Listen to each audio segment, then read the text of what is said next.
मानसानां कौमोदकीं दैत्यकुलैका हन्त्रीं वैकुण्ठवामाग्रा पुराभिमुष्टां कदां सदाहं शरणं प्रपद्ये रक्षोऽसुराजां कठिनोग्रकन्तच्छेदक्षरा चोणिता दिग्धतारान्तं नन्दकं नामहरेति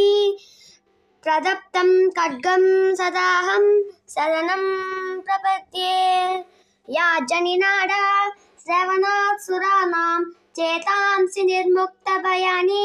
सद्यं भवन्ति दैत्यसानि बाणवर्षि षड्गं सदाहं शरणं प्रपद्ये